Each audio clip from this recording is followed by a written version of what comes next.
all of you vaingloriously wonderful people. This is the Invetero Coquette D5. And I'm about to find out if it'll off-road. This is the very first Will It Off-Road video in the new enhanced version for PC. It only took, what, 3 years to get here? Game's 12 years old, PC finally got the enhanced version with some modern graphics. The one platform that was probably the most capable of it. Oh well, here we are, we have it, and I'm glad, because now you can see ray traced reflections that you probably still can't make out thanks to YouTube compression. Yeah, YouTube compression does not like GTA videos. I need to reach out to Bruffy, because I don't know what special thing he does, but his GTA videos seem to not suffer from compression as much as all the others.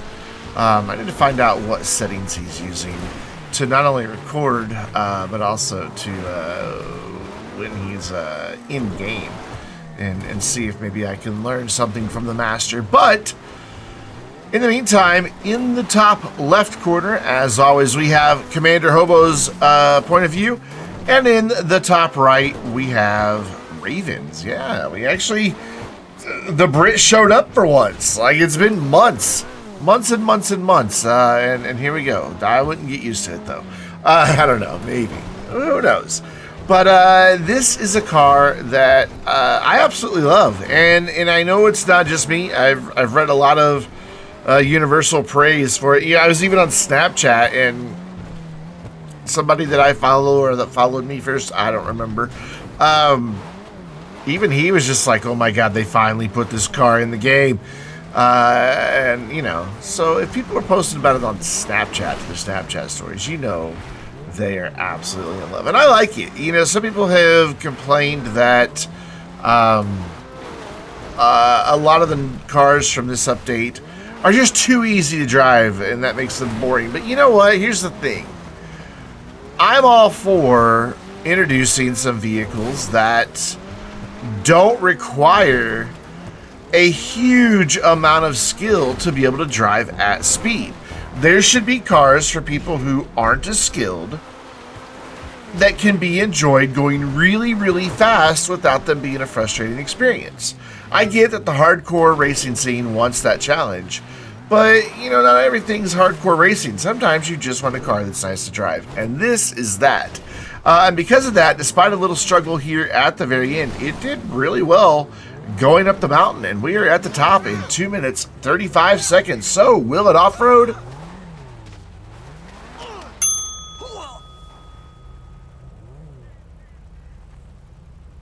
Yeah, absolutely. It did fine. It's kind of hidden by some lavender bushes there, but you know, it did just fine. Wow, it looks like Finn's Banshee has had a few incidents. Actually, he was goofing around even before we started recording. His car was already pretty banged up when we got started. So let's talk stats for the Invetero Coquette D5. That 235.21 puts it at 50th out of 469. Nice. Vehicles overall, it is 0.33 seconds slower than an Ubermax Cypher, and it is 0.183 seconds faster than the Gallivant Baller, and there's like 9,000 of those. So I'm talking about the original updated model for GTA 5, that just basic stock Baller, but not the old Baller, like the really old looking one. So the newer old one, or the, yeah, you know what I mean. In sports, we've tested 92 vehicles. This came in 15th. It is the same split to the Cypher, and then it is half a second faster than the Dinka Jester RR wide body. Oh, I am just, yeah, that's the thing about enhanced. There's animals now, and I knew that was going to be a thing for Will It Off-Road. It's unfortunate, but you know, not a lot I can do about it. But for Agents of Sabotage, we've tested a dozen vehicles from that update. It is 5th, so just there in the top half. It is 3.167 seconds slower than the Uranus Laz speed, and then, of course, that same split to the Jester RR wide body. Yeah, so not bad performance at all, and Raven is about to get stuck. As he said, he Austin Powers it. Yeah, he's proper stuck. If you look up there on the right, he's not having the best of runs. But then again, he typically doesn't. I love how it's really bright over there for him, but it's dimmer for Hobo and I. In fact, you can see it playing out, but I've been slowly bringing up the exposure and color in Hobo's video because his got really dark by the end. His brightness settings must not be as bright as mine. But we're coming down to the last little bit, and we are down 2 minutes, 20 seconds. We'll let Hobo get in a jump here. And he's blinded by the light, but still not a bad jump. Raven finally got his car unstuck, so we're going to speed up the footage by about 500% here so he can get his jump in. There we go, with the wee-woos on and everything. And Hobo, 1 criminal damage, $320. Stole it from Sven right at the end just by crashing into some NPC cars. So the next morning arrived, so we were at the top of Mount Chiliad ready to jump off. For very, very scientific purposes of finding out exactly how much damage a car sustains when you fall off the mountain, because I know I say it almost every video, you will eventually fall off the mountain. If you drive up it, it may not be your first time, may not happen the second time. You will eventually screw up and fall off the mountain.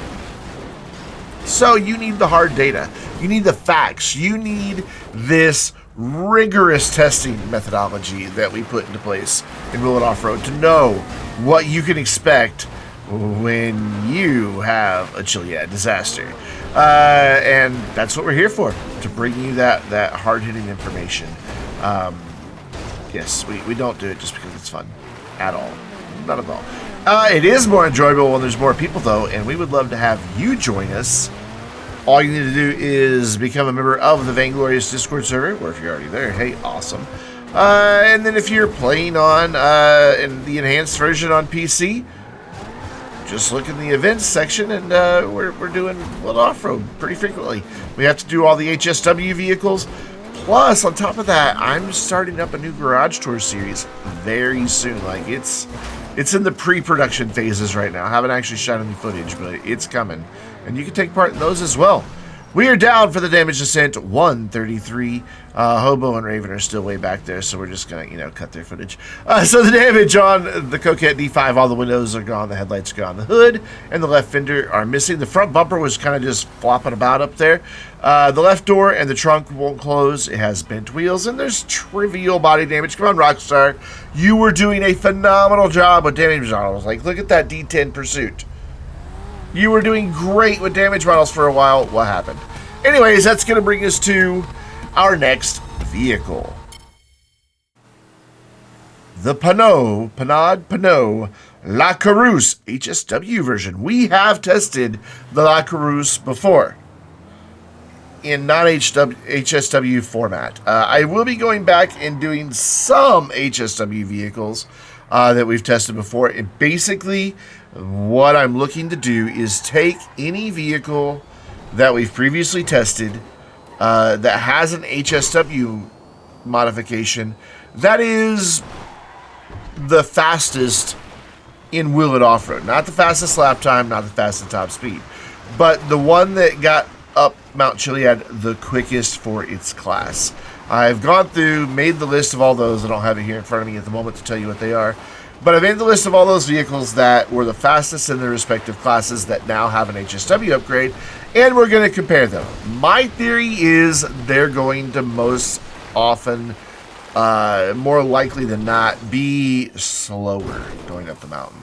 Because HSW does nothing for grip and nothing for your traction and keeping the car in a straight line on the dirt, and it doesn't do anything for off-road traction loss. All it does is give you a whole lot more engine power and I think stronger brakes. So yeah, it doesn't do anything for the grip, and grip is king. You can have all the power in the world, as we've seen in years and years of Will It Off-Road, 241 videos of Will It Off-Road, in fact, that some of the more powerful vehicles are actually way slower up the mountain because they struggle to put that power down in a meaningful way, or the power just causes so much wheel spin that it becomes difficult to control the vehicle up the mountain, thus getting a slower time. The time to beat for the La Coureuse, if it wants to do better than the non-HSW version, is a 2:19.58, so basically a 2:20. So that is what we're up against here, and I really want it to happen. Like, I really want HSW to be, like, good for off-roading, too, but I don't know. This is the very first one, so I'm not going to make a conclusion based off of just one vehicle. My guess is we're going to see most of them come in slower, and there's a perfect example. Going just a little bit faster through that section, the back wheels, if you go back and watch that, just lifted off the ground briefly, and I was at a weird angle, so when I landed, the back end came on around and cost us time. Cost probably 5 or 6 seconds. And I really think that 5 or 6 seconds is what really made the difference, because you can see we did not beat the previous time. We are up 2 minutes, 24 seconds. That was a weird stop. So, will it off-road? Yes, just slightly worse. That was 4.45 seconds slower than the non-HSW version. I really think it could have been faster if it wouldn't have been for that weird little bounce that we had coming up right there towards the end. I really think we could have gotten like maybe a 2:17.5, 2:18, and come in just a little bit better. So results about HSW and Will It Off-Road, inconclusive currently, but we do need to, whoa, there goes Finn. That's one way to go down the mountain. We do need to compare this, of course, its stats to everything else. Out of the, oh my god, another animal's dead. Out of the 469 vehicles that we've tested, this is 17th. It is 0.167, let me try that again, 0.167 seconds slower than the classy Walton L35, you know, that truck whose name I forgot several weeks ago. And it is 0.3 of a second faster than the Vapid Rotel, or Rattle, or Rotel, I don't know. No, it's not a cheese dip. Oh dear, back end came around. I don't know why I thought this car was all-wheel drive. The whole time I was testing it, I'm like, this is an all-wheel drive car. It's not, it's rear-wheel drive. It has so much grip. I think it just feels all-wheel drive. Anyways, in sports, out of the 92 we have tested, it is 5th. Which it is, I just lost my place on my little notepad. There we go. 0.367 seconds slower than the Enos Paragon R Armored. We've made that joke before. And it is a whopping 5.13 seconds faster than the Karen Sultan RS Classic. And then in San Andreas Mercenaries, which is when this vehicle came out, a little bit of a lag spike there. It's the same splits as overall, because those were also Mercenaries vehicles. So it's 4th, though, out of the 11 that we've tested in San Andreas Mercenaries. I just thought it was odd that it managed to land right there in that 16, 17, 18, but also in 3, 4, 5 between overall and the San Andreas Mercenaries update. Very peculiar. So once again, Hobo getting his jump in, managed to clip the light pole. Don't worry, he's going to get another opportunity to do another one, because we are going to speed this up. This is about 900% sped up for Raven to be able to come do his jump. There we go. Raven lining up for his jump. It's going to be spectacular. Oh. Anyway, we're back at the top of Mount Chiliad to fling the La Coureuse off the side of the mountain. No big crashes. Well, never mind. I was about to say, Raven didn't encounter any issues at all, like he did in the first damage descent. Don't know if you saw that. If not, go back, watch. He and Sven had a bit of a coming together that sent Raven off to the side. And bless his heart, he just couldn't get going on this one either. But I had a bit of a problem too. It's temporarily stuck. I managed to get it unwedged, though. You usually can. So we're continuing the damage descent as we just see just a massive, huge amount of body parts from the various cars that are tumbling down the mountain. Look at that. Just doors and bumpers and hoods and maybe a finger or two from a driver. I don't know. There are just body parts everywhere. It's just kind of nuts. I love it.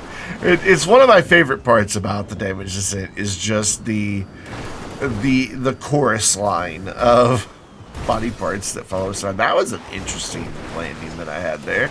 Kind of pure vertical. Trying to drive up the side of that hill, I guess. I don't know. Was going for a thread the needle. Instead, I ate a tree. So, big sad. But it happens. I don't pull off a whole lot of thread the needles. I also don't pull off a whole lot of over the woodpile jumps. You got to line it up just right and hit the one bump just right. But there's another little bump just before it that you got to go slow for, but you need speed, and it's just tricky. It's really tricky to get over the woodpile. As you can see, I think Hobo did it. I wasn't watching, but I'm pretty sure he did. Looks like we're not going to find out if Raven does it or not because, well, it's time to move on to look at the damage on the La Coureuse, which is most of the windows and lights are gone. The front bumper, the left door are missing. The trunk and right door will not close. Has bent wheels and ever so minor body damage. As we take a look at our support vehicles, I want to thank you very much for watching this week. Of course, you know, new chapter in the enhanced version. But also, there are so many other things you could have been doing with your time today, and you chose to watch my little off-road video, and I truly do appreciate that. And until next time, I'm Brandon, reminding you to get better at internet, Raven, and stay vainglorious.